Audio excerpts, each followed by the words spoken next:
I'm Julianne Puente, head of school at Albuquerque Academy in New Mexico. The Academy is a leader in the world of independent schools. We honor our past while embracing the future of education. Even though I've been going to school in one shape or form for almost my entire life, I still learn something new every day. And I use that knowledge to tackle the challenges that should interest anyone who has a stake in the future we can't fully imagine. Thanks for joining me to hear about what I learned in school. Welcome to What I Learned in School, the Albuquerque Academy podcast where we share the stories and voices that have shaped our community and continue to guide us today. Every school has its traditions, the rituals, celebrations, and shared moments that make up its heartbeat. At the Academy, those traditions connect generations of Chargers. Whether it's convocation, community day, or a quiet moment under the cottonwoods, these experiences remind us who we are and what we value. Today, I'm joined by John Duncan, class of 1962, one of the Academy's very first graduates. John was part of the small but mighty group of students who helped define what it meant to be an Academy student in those early days. His stories from the original North Valley campus offer a beautiful glimpse into the school's beginnings and the traditions that have carried forward for more than 60 years. John, welcome. It's a true honor to have you here today. So do you remember when the original campus opened, which is now at Prep? Mm-hmm. And were you in the church basement and that other, where the Academy began? Yeah. Or did you start right on that new campus? I started in 57, which was the first year at the old school. Mm-hmm. And when we started classing, they were still working on the building. So I remember that. And, the workers were working on the roof. Yeah. But I remember that. All right. And I couldn't tell you how many students we had at that time, mm-hmm. but it probably wasn't very many. Right. Because the year I graduated, we had 95. Mm-hmm. So Total. Right. So we'll graduate about 177 this year. Okay. So that's just graduation, right? Yeah. So it's changed. And do you remember what was school like? What were you taking? What were the points of emphasis? Well, from a student's perspective, yeah. Right? The one thing I remember is that on Fridays we had to wear coats and ties. Uh-huh. And I don't know when that stopped. Well, it doesn't. When I look back at yearbooks here, it doesn't seem to have much of a dress code for quite some time. Yeah. So, but I remember that, and the emphasis was on math, science, English, history, mm-hmm. Languages. And I think that's probably why my parents decided to send me to the Academy. Yeah. Because my dad was a professor at UNM. My mom was a librarian for the medical school. And it was always assumed I'd go to college. Right. And I think they decided that even though the Academy was just getting started, the idea of it being a college prep school, they thought that would be a better opportunity mm-hmm. for me to go to the college that they wanted me to go to. Right. And I ended up going to, which was Oberlin, which is where both my parents went. Right. So, great, in Ohio. Yeah. So in kind of thinking back to that time, and I like that you called it the old campus. How do you feel when you walk on our campus today? I think it's an amazing place. I was explaining to you earlier that I was away from Albuquerque from 62 when I graduated. I didn't get back till 78. Mm-hmm. Of course, the school was here, and I was just blown away by the school, the quality of the teachers, the quality of the curriculum. Mm-hmm. It's an amazing place. Yeah. And for my background, I love the fact that we're, number 17 in the country in terms of our excellence in sports. Yeah, 13. So, 13th, sorry. And we'll see. That was that year. Last year, we just had an unbelievable run of state championships. Yeah. So we'll see. I just love that we're in it. Mm-hmm. That's really year after year. I just describe the academy punches above its weight in this area, and they always manage to play up and win. So I also don't want that pressure on them to be like, Well, I saw in the paper this morning that we beat Pius. We did. Yes. We did.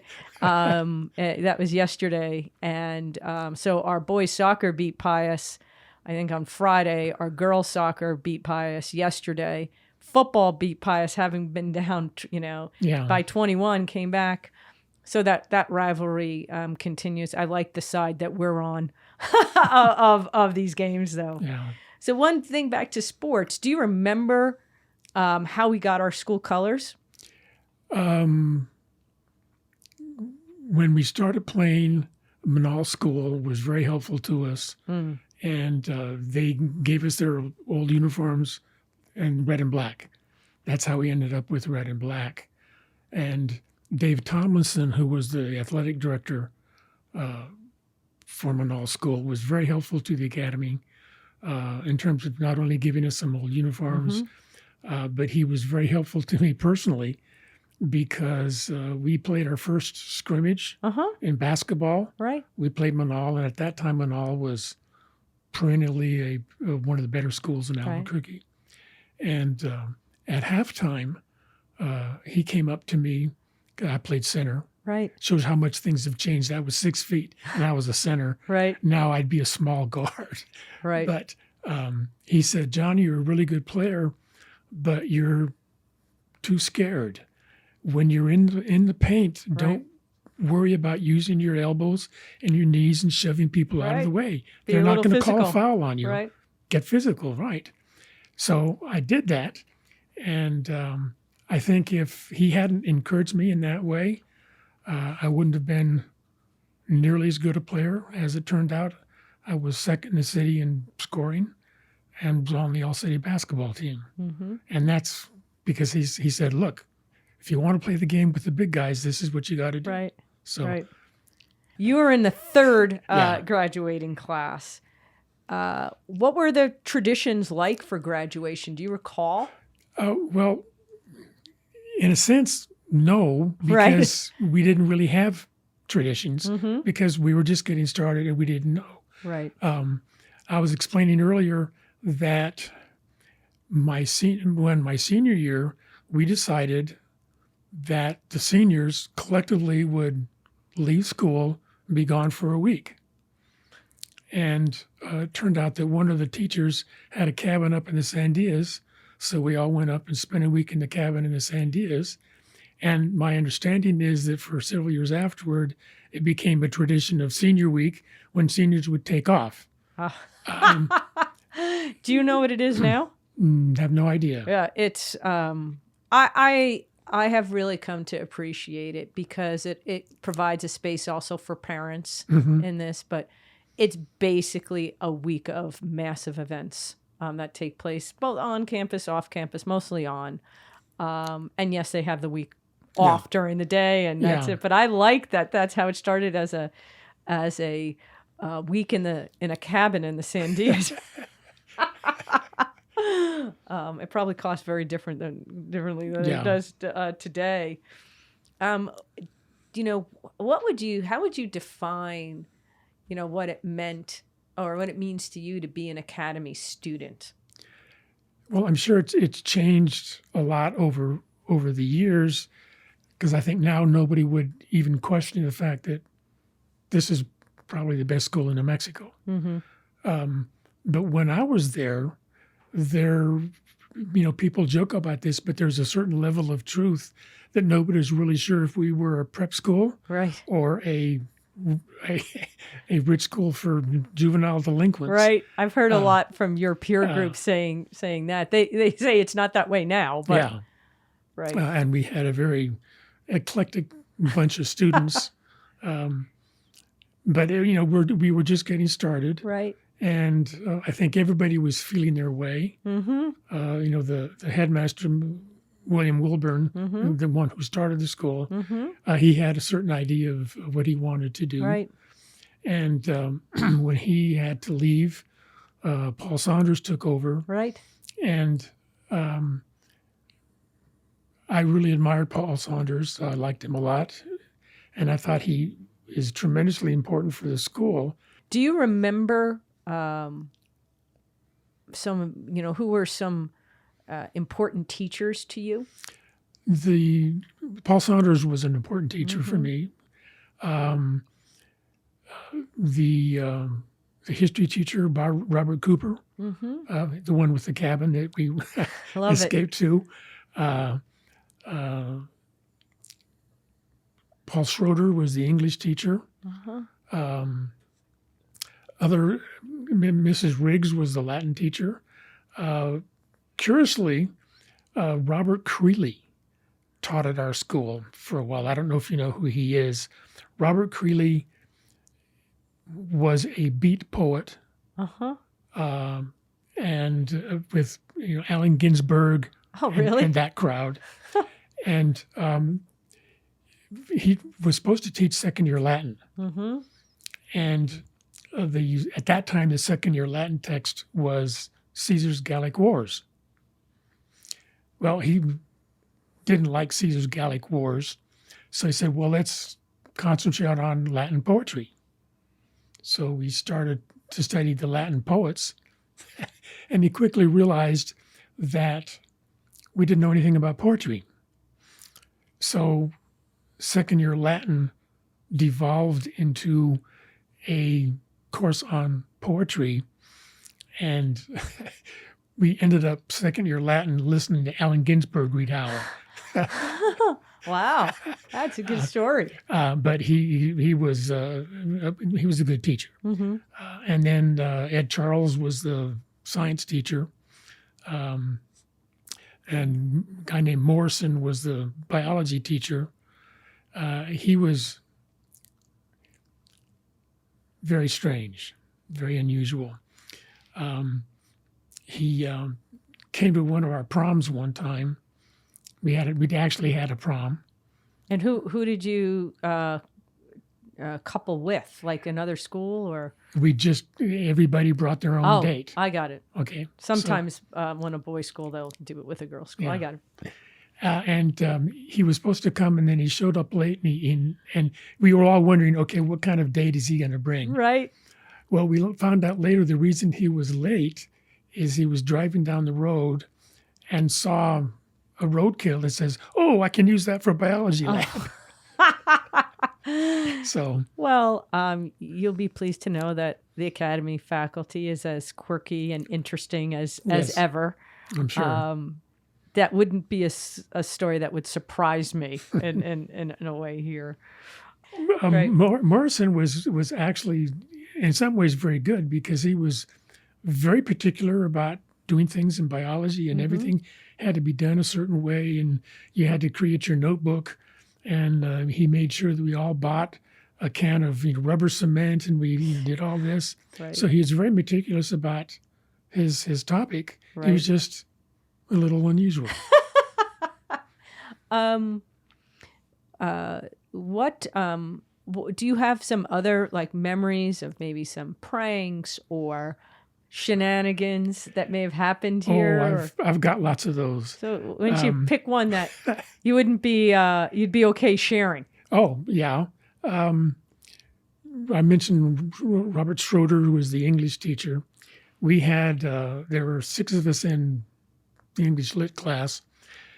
And of course, I was mentioning earlier that when you have that few students and that few teachers, you get to know each other really well. You got to know the teachers really well. They get to know you really well. So Schroeder was one of the original turn out the lights when you leave a room to save electricity kind of guys. So we were in a class, and this was probably May. So, and we were all seniors, and we were just sort of getting tired. We wanted to get everything over and done with. And we were supposed to read a poem called The Blue Boy and analyze it and talk intelligently about it. And we didn't really want to. So he asked one of us, well, can you tell me why it's called The Blue Boy?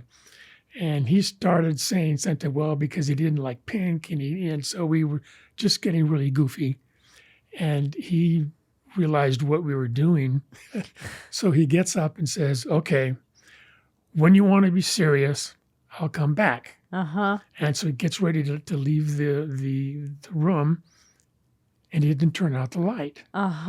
So one of us said, Mr. Schroeder, you forgot to turn out the light. Right. So he comes back, glares at us, turns off the light, slams the door, and walks away, and didn't come back for about a half an hour.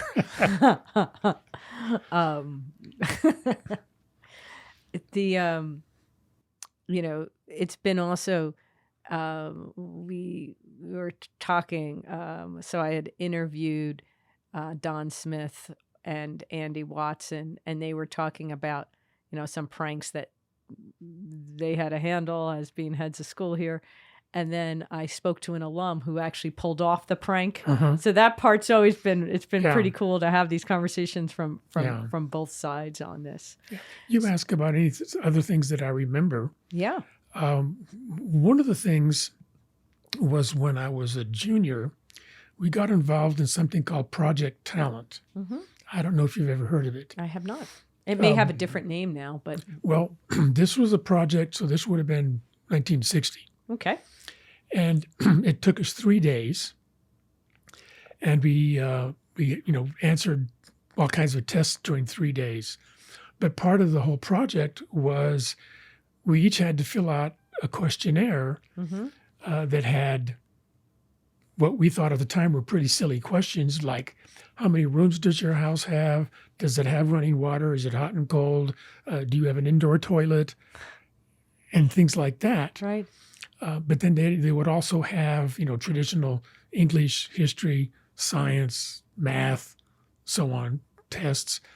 But they also had lots of spatial tests, like they would show you a piece of paper in an odd shape with dotted lines. And they'd say, if you take this piece of paper and you fold it along the dotted lines, what does it make? A pyramid, a cube, an octagon, or something like that. And then they show these other ones where some guy would be holding on to a piece of pipe or something. Right. And at the other end, there's a guy with a hammer over his head. There's all these pulleys. Right.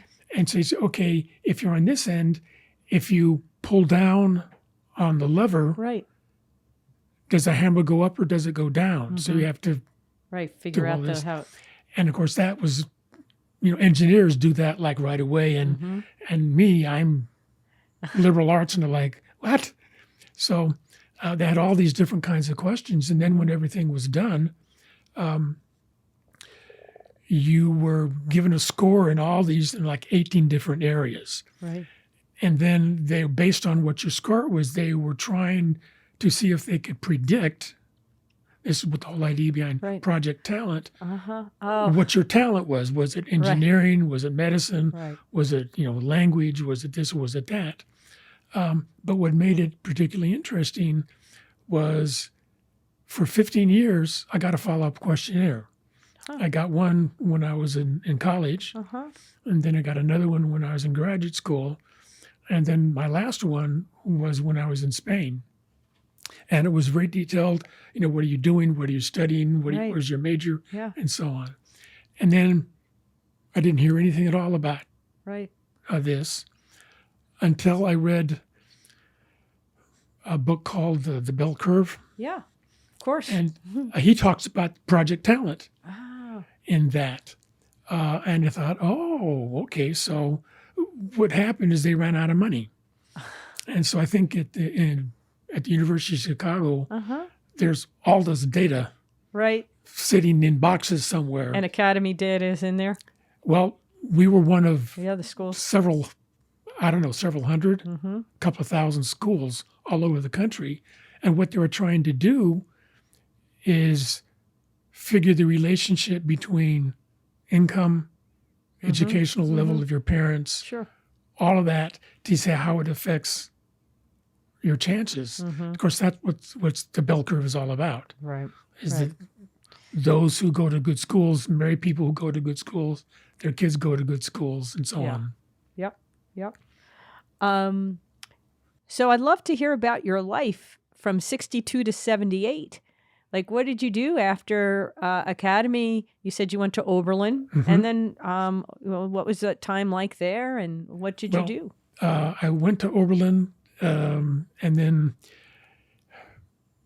since my dad was a professor, every 7 years he had a sabbatical. So my sophomore year at Oberlin, he had a sabbatical and he was going to Spain. And he said, why don't you come study in Spain? So I did. I spent my sophomore year abroad at the University of Granada in Spain. And then came back and majored in history. And then went to University of Michigan for my graduate work in history. In 1969, I got a Fulbright to go to Spain to do research for my thesis.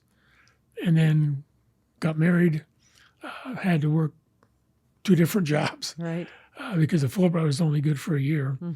And then in 1978, I came back to the United States, partially because living in Spain from 1969 to 1978 was very interesting because in 1975, Franco died. In my first few years there, every year I'd go to the Fulbright Commission and they'd sign my papers for a student visa, and I'd take it to the police department, they'd stamp it, and it was done. So Franco dies, and go to the Fulbright Commission, they sign a piece of paper, I take it to the police department, and they say, you're going to have to talk to the lieutenant. So, okay. So I interview with the lieutenant, and he says, well, it says here that you're married, you've got 3 kids. How are you supporting them? Well, I'm teaching English as a second language at the embassy and teaching Spanish history for an American university in Madrid. Oh, so you work here? Well, yeah. Well, we can't give you a residency permit until you get a work permit. Okay. How do I go to the work permit? So I go to the Ministry of Labor, and of course you have to remember Spain invented red tape. So what's the first requirement for a work permit? A residency permit. So after about 2 years of trying to work through this mess, and then at one point I get off the bus to go teach my English classes, and there's police and fire trucks, things all over the place. Somebody put a bomb in the building where we teach our English classes. So I thought, we're done. Maybe it's time to come home. So I came back to Albuquerque. And, you should see visa issues now for studying in Spain. It is unreal. And I'm on the school year abroad board, and so they have a campus in Spain, and it's like an existential crisis because you can't. I mean, these are just teenagers trying to study for half a year or a year. It's just far more complex now, both directions. Yeah. Well, and when I was there, I seriously looked into, okay, could I teach Spanish history at a Spanish university? And so my inquiries about that, what they wanted was, of course, transcripts, but they wanted written explanation of each course from each of my professors in college and graduate school, which was impossible. And then given the politics in Spain, my application would have to be approved by both the president of the university and, of course, Spain being centralized, the Minister of Education. Well, whatever the president of the university would say, the Minister of Education would say the opposite. Right. So I said, well, there's just no way. So had Albuquerque changed? I mean, what was Albuquerque like in 1962, or when you were growing up as a kid, and when you came back versus now? Yeah, well, in 1962, to give you an idea, Lomas was a paved road to to Louisiana. Okay. It was a dirt road going east. Mm-hmm. The next road was a dirt road, was Wyoming. The next dirt road was Eubank. Right. And I remember this because my brother was a mechanic for a place. We had a racetrack called Speedway Park, Mm-hmm. which is on South Eubank. And so I would tag along with him, and you'd make a right on Eubank, and it's a dirt road to Central. And then Eubank was paved from Central south Mm-hmm. to Speedway Park because that's where they had the drag races on Sundays. Right. Well, Montgomery was the last road north. Mm-hmm. And as I said, Louisiana was the last paved road Right. east. And for us, Wantabeau, we called it either two things, the roller coaster or lover's lane, depending on what you wanted to do, Love it. because it was just a dirt road that went up and down, and it was, fun to get your car and go with a hill at Uh-huh. 90 miles an hour. And when I came back and started working, I worked for an insurance company. And I remember one of my first clients, I had to go to his house, and and I asked him where he lived. And he said, well, I live about 3 blocks east of Tramway. And I'm like, what's Tramway? He said, oh, well, Tramway is the major road after Wantabeau. And I'm like, there's a road after Right. Wantabeau? Right. So just the city had changed enormously. Yeah. It had gotten a whole lot bigger, and of course, it's continued to grow. Do you remember where were some of the places you would go to eat or, socially when you were, a teenager? Where were the go-tos? There weren't very many. Right. I think growing up, we didn't eat out. Mm-hmm. We practically never. Right. We always ate at home. And I grew up on the university campus, Mm-hmm. so my go-to place was the UNM campus, Right. because that's where I grew up, and that's where a lot of my friends lived. Nice. Nice. In terms of restaurants, I'm being somewhat facetious, but restaurants, there was 2 or 3 Mexican restaurants. Mm-hmm. There were a couple of steak places. Mm-hmm. And that's just about it. Right. One of the things that impressed me when I came back to Albuquerque in 78, and of course now it's even much better, but when I came back in 78, there's French, there's Chinese, there's Right, Japanese, right. there's Korean, and now there's Vietnamese and there's Mhm. Thai. It's just there's Yeah. just all sorts of Mm-hmm. places. So that has changed. Mm-hmm. But in terms of what we did, there were 3 theaters, Mm-hmm. maybe 4. There were drive-in theaters, and we'd go to drive-in theaters. But in terms of movie theaters, we had the State and Chemo Mm-hmm. the Chemo, State, and Sunshine downtown, Mm-hmm. and then the Highland Theater, which is still there, but I don't think they show movies anymore. Right. And that was it. Right. Got it. So, looking forward, what are some things that you hope the Academy has retained from your time here? And what are your, what's your advice or your hopes and dreams for our school moving forward? Well, one of the things that it made me think about this, because you asked me about what I remember, and I mentioned Project Talent. I've always felt that one of the things that has always made me most proud of the Academy is that it's provided an opportunity for kids who might not otherwise have a chance to get a good education. Yeah. And I don't know exactly what the measure is now, but for years it was a needs-blind Mm-hmm. admissions policy. It still is. Good. Because I'm sure and I'm sure if you talk to the alumni, there are a number of people that are graduated from the Academy, gone on to college, grad school, they become doctors, they become engineers, they become lawyers. And if it hadn't been for the Academy, Yeah. they wouldn't have been able to achieve any of that. Mm-hmm. So I've always been very proud of the fact that we offer that opportunity, and I hope we continue to do Yeah. that going forward. Yeah. It's to the tune of $5.2 million a year that we invest on our students and our student body. And it is, a difference maker in that way.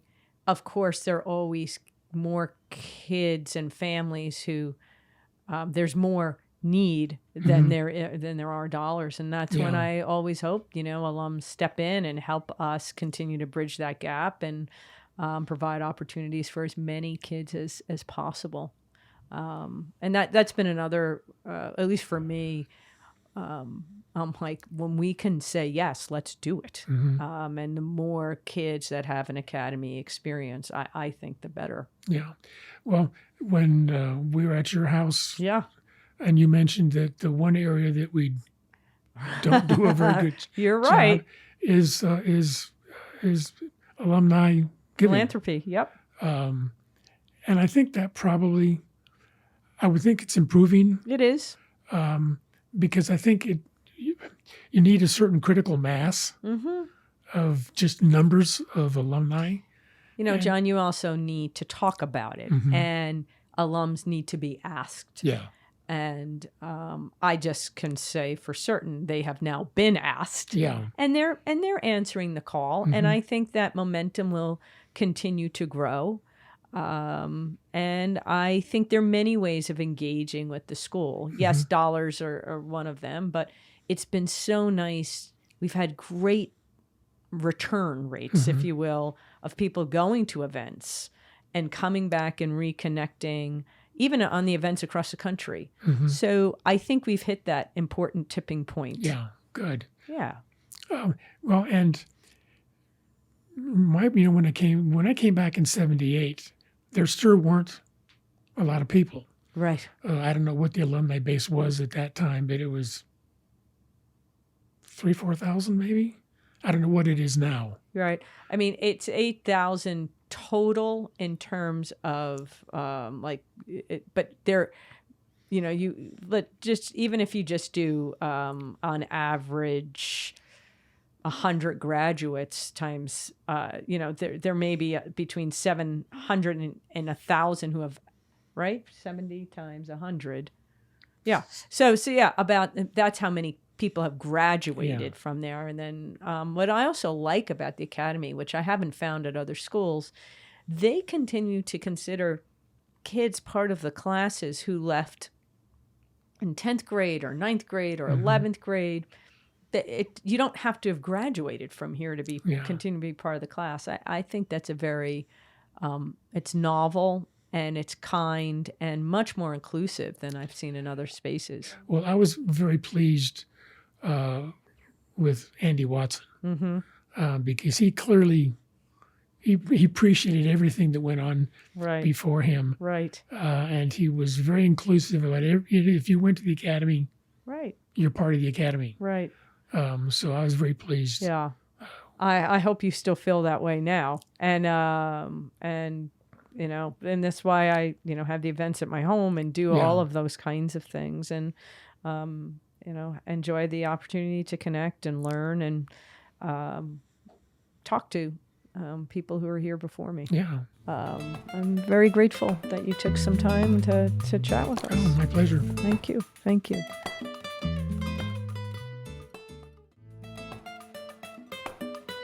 It's time for Teacher Feature, when you get to meet one of the fantastic faculty members at the Academy. Today, we're excited to introduce Karen Glenn, class of '85, who returned to Albuquerque Academy in 2021. This time, not as a student, but as a member of our faculty. Karen is a history teacher and serves as the chair of the history department. During her time as a student at the Academy, Karen was a true standout. She was a 4-year varsity soccer player, competed on both the softball and basketball teams, and earned the title of class jock. Off the field, she brought a creative eye to campus life as a photography editor for the yearbook. Karen's journey from student athlete and artist to department chair is a remarkable example of coming full circle, and we're thrilled to have her back at the Academy. Karen, welcome. Thank you. So, Karen, take us back a little bit to your time as a student here. Do you remember your parents making that decision? Where were you in that decision? What was the academy like in the early 80s? Back in the day? Please don't talk about ABBA. Actually, it wasn't my parents' idea for me to come here. I had a friend in 8th grade who said that she was going to apply to the school. And so I went home and told my parents that I wanted to apply to the academy too, because this other person was going to be applying. And so they were like, okay, my dad knew of the academy. He worked at Sandia. And so he, knew the reputation, and, they didn't push it at all. And so then I got in. And they said, okay, if you want to go there, then you can go there. And so I came. So it wasn't really like a family decision or anything like that.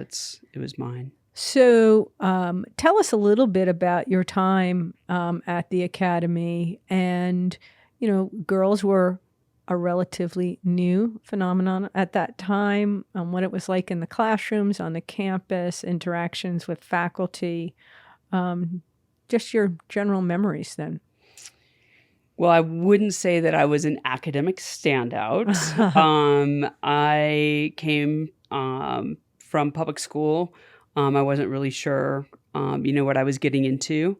I came from a good public school. I don't want to demean that at all. Right. But it was very different to be in small classes. There were definitely fewer girls in the classes. Even when I was a senior, I was the only girl in my senior English class. Roy Morgan will remember that. He was a classmate of mine in that class.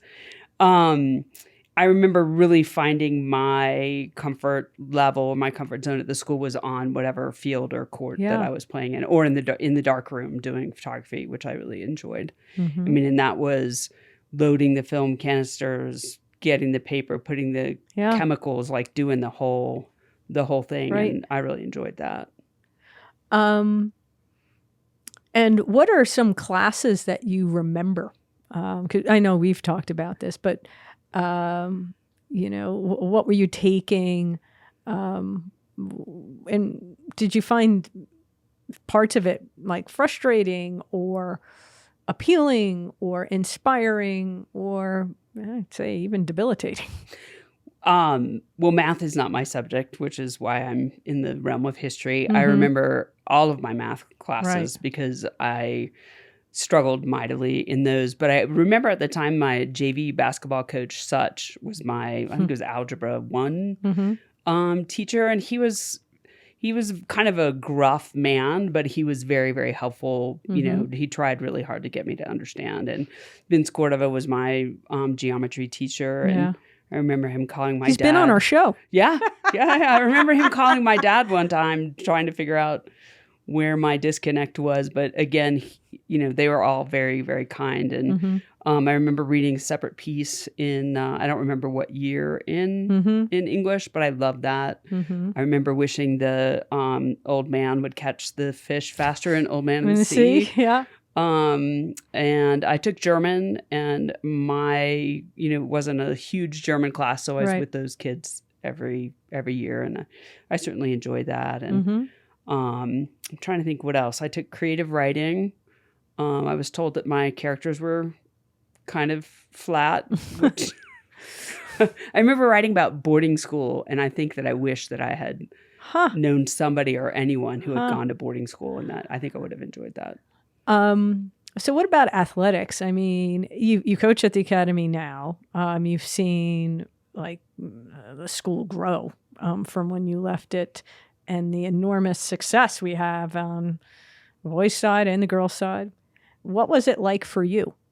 I loved soccer. When I came in, I came off of an AYSO team, so I wasn't playing in the select yet and all that kind of stuff. And I remember coming to the school and trying out, and I wore glasses and was kind of very introverted. And then I found out that I was actually good at it. And so I was on the varsity team as a freshman. I didn't play that much, but, I worked my way up and really found my confidence in that space. And then, they asked me to play a partway through basketball, on the varsity team, and I'd never played basketball before. Now you had batches. No, actually, she coached the JV team the year that I was a senior, but I remember that. So does she, and so do all of the women now who played on that team, actually. Yes, I remember watching that. So you finish at the academy. Talk us through a little bit of the transition to college. So, I had in my head that I was going to be an attorney. I was going to go to school in Southern California. I wanted to be an attorney, and I couldn't have been more wrong about where I probably should have gone to school. But I went to University of Redlands, and I liked the school, and I played on their soccer team for a couple of years. And, I think I was too young to go to school. I graduated when I was 18 or 17, and then so I turned 18 as a freshman. And I think gap year would have been a good year thing for right you. up my alley, but that wasn't a thing back in the day. Yeah. My parents would have absolutely said no. But so I came home after I graduated from college, and I worked for an architect here for a year. And then I decided to go back to school. And that's when I really, I wouldn't describe myself as an academic, but that's when I became very serious about school. And so how did your path lead to teaching? Well, that's an interesting question. So I decided to get a master's in history because that was the subject I liked the most. But then I didn't know what I wanted to do with it. And I met a couple people in grad school, and that was going to be their path. They were doing social studies work, and they were getting certified in North Carolina to do that. And so I said, okay, I'll do this. I'll just do it for 2 years. And then I'll go figure out what I'm really going to do. Right. And so that 2 years turned into 33. Right. So you spent the majority of your career in North Carolina, in both the public school sector and at Charlotte Latin in Charlotte.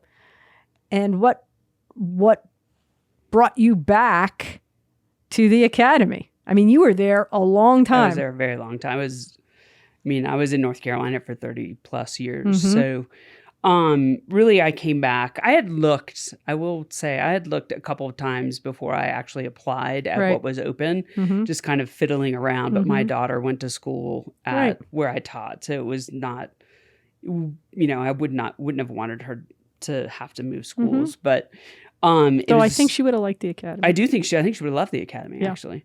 I think that during COVID, it became very clear that my parents needed some help. And so the department chair position was open. And so yes, I remember. I was kind of like, oh, I'll apply and we'll just see what happens, and as fate had it, I think it worked out really well, I hope, for everybody involved. Absolutely. But it was it afforded me the opportunity to come back and help my parents. So you've been at the academy for 5 years. It has been 5 years of a lot of change, and people like to talk about. But what are some of the changes you have led? I'm also in your department. Yeah. In the way that we are thinking about the teaching of history in terms of curriculum, pedagogy, topics, order, skills. Why don't you take us through some of the things that we've been working on? Well, I think one of the most interesting things when I came back was this conversation around humanities and whether or not that was going to be a requirement, because I definitely remember that. Clyde didn't talk about that when you asked me the question about classes previously. But I think it was a good change because it allows people to kind of have a different resume when they graduate from here. I think back in the day when I graduated, pretty much everyone had the same, transcript. So I think that changed. And that was the same in 2020. Yeah. Too, 21, right. Yeah. I think it was wise. It allows for that differentiation. I think, to continue with the topic of differentiation, I think everyone thinks that AP classes are supposed to be the epitome, and not everyone is cut out to take that type of a class. And I think a couple of the things that we added in the history department, one being the Advanced American Studies, which is a writing heavy advanced class for sophomores.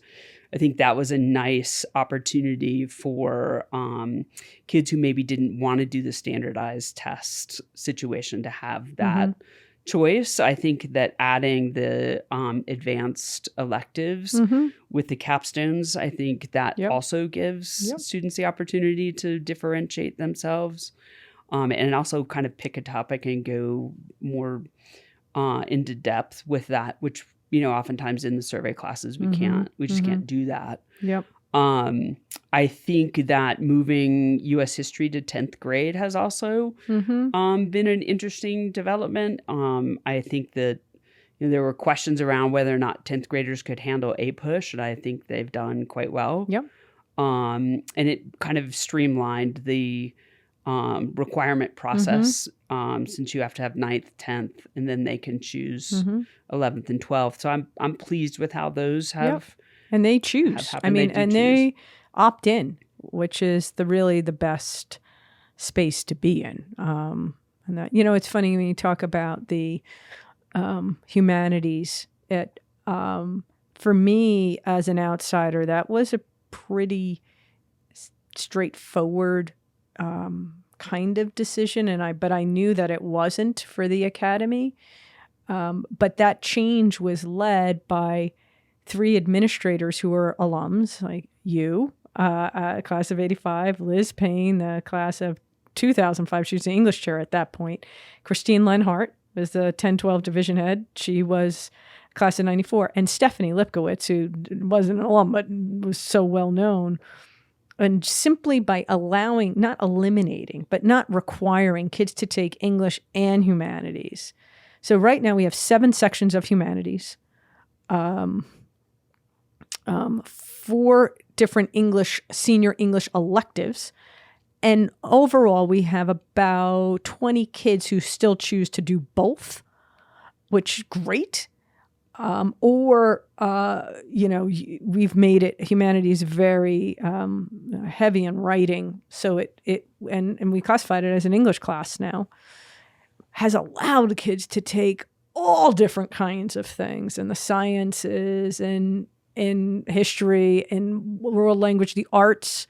And I think they're just healthier, because they have some choice in that, as opposed to, 6 buckets were already kind of locked up before you even start. You want kids to love learning, and they can do this in a whole variety of areas. So, I think it was brave and not as hard as people think, or at least for me, it wasn't. I think what people were surprised about with that is the number of students that continued to do it. They were like, we're still going to take this, and their older siblings tell them to take it. And, and even 4 years removed from the decision, the class still remains and has a healthy enrollment. But as opposed to having kids who really wanted to take maths or science or do that, and they're in this space of 2 courses that are maybe not in their top 6 even. Right. And I think that's one of the biggest changes, when you look at what the academy offers. Granted, it's much larger than it was when I graduated, but, just the sheer number of opportunities that the kids have here is amazing. A lot of times people remember their history classes as basically rote memorization. And to some degree it was. How has the teaching of history changed since you started, decades ago? And what's our approach to teaching history now? That's an interesting question because, in doing it for 30 some years as you have as well, I mean, we've had to change from all kinds of different types of things where everything was multiple choice, and you had to memorize dates and, names, dates, and dead people. And, people weren't that excited about it. And I could lecture for a really long time, and boy, would you like it. But, so I think that over the years primary sources have become the focal point. I think visuals, art has become part of the focal point, and being able to make connections between eras and current day, that those types of things are more important. And I think you have to still fight the conversation, particularly with AP kids. They're like, well, how am I supposed to memorize this? And it's, I don't want you to memorize it. I want you to tell a story. And, if you can tell the story and understand the cause and effect and explain that, you're going to be just fine. Right. So I definitely think that has shifted for the better. Yep.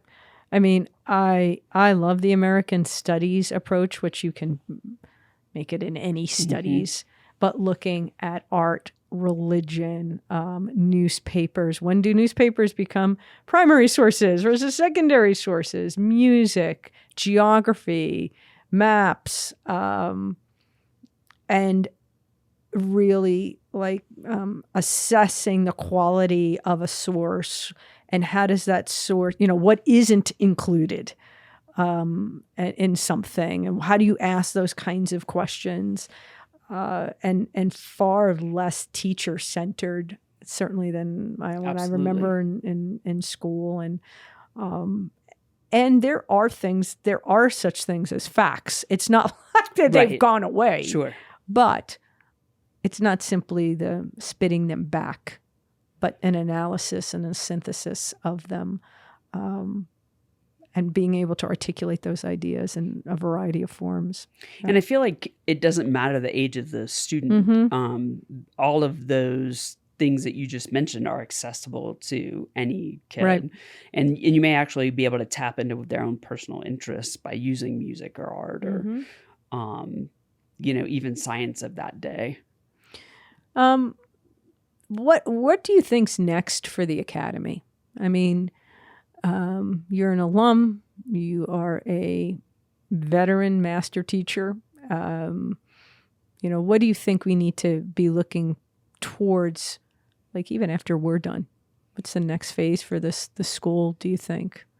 I think continuing on the path of being representative of the city, that's very, very different from the experience that I had here. And it was something that I spoke frequently to my colleagues in Charlotte about, because it's an intentionality that I think should continue. I think continuously going through the elective process and assessing what students will be interested in, and giving them that opportunity to choose is something that's important. I think making sure that we're staying up to date with how to operate with AI or whatever. I can't even imagine what's coming after whatever chip's going to get planted in your head. But staying abreast of those types of changes, I think will be really important. The school's curriculum has to be relevant for the school to continue. And they've done an excellent job of that for 70 years. Is there anything else you want to touch on? You know what I would add? I would love to see the school think about more study abroad opportunities, even if it's not go and live somewhere for a semester, but to do more course-centered travel opportunities. Yep. I think those, I know in my previous school experience, those were just phenomenal opportunities for students to take what they learned in the classroom. And it doesn't have to be language, because I don't speak a second language, but travel was a huge part of my persona really at the other school. And I think being able to study, the Sistine Chapel and then to take them and watch them look at it. I agree. And, spent over a decade of my career abroad, and see the absolute value of living in a culture of travel, of being uncomfortable. For me, it's been figuring out how to help families pay for it. And We are a little bit of a different kind of school than the schools in the East or on the coasts in a way that I love. But, families scrap to come. Right. And then those trips are not inexpensive. So how do you either fundraise specifically and endow funds that, $1 million provides $50,000 that we can use to travel or at least defray costs, which is really what I would want to do in a more systematic way. And then I'm like, yeah, let's go. I've wanted to take people to Jordan and then do a border crossing. Let's go into Jerusalem, tie it to world religions, tie it to the history. I'd feel very comfortable doing it, but I'm like, how am I going to ask families to spend that kind of money just on airfare? But yeah, throughout Europe, throughout Central and South America, I love our global exchange programs. I think that has been that's a great feature. It's how do you expand it and how do you give more kids access to that? But I know what you're saying. It's not simply an exchange in that way, but just a trip and a travel.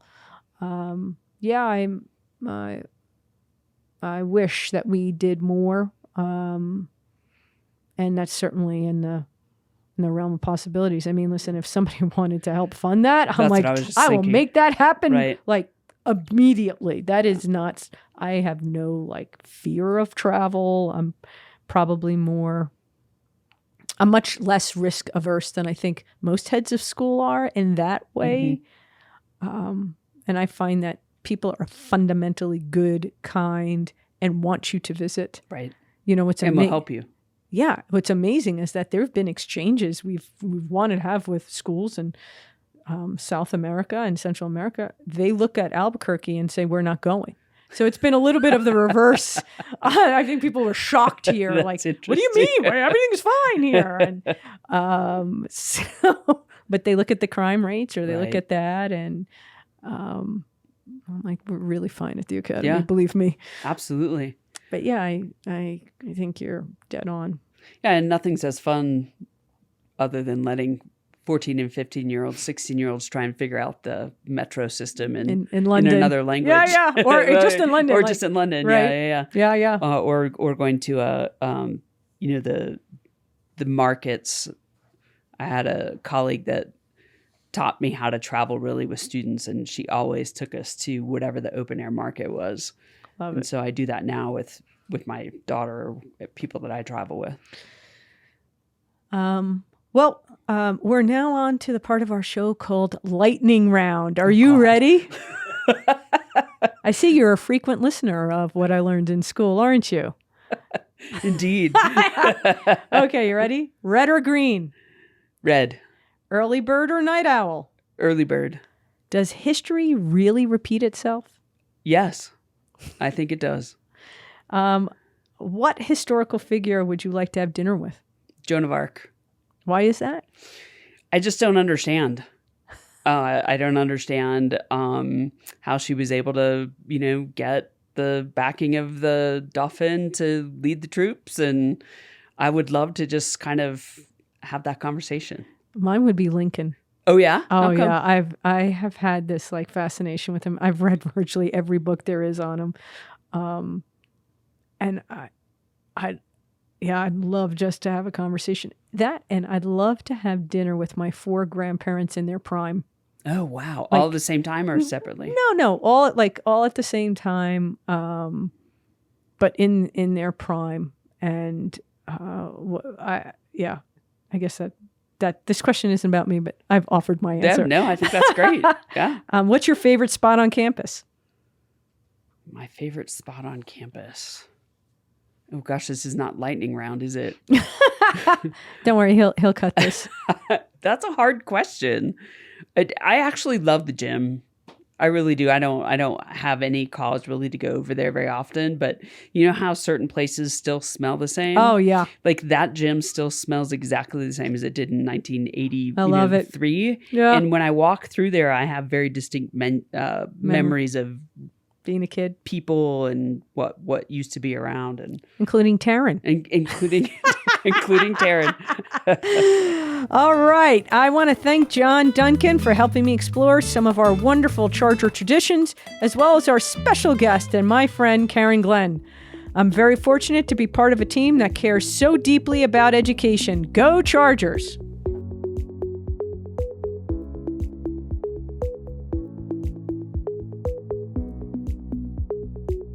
Thanks for listening to What I Learned in School to learn a little bit about Albuquerque Academy. Send us your comments and questions to headofschool@aa.edu. You can listen to all of our episodes on our website at aa.edu and wherever you get your podcasts.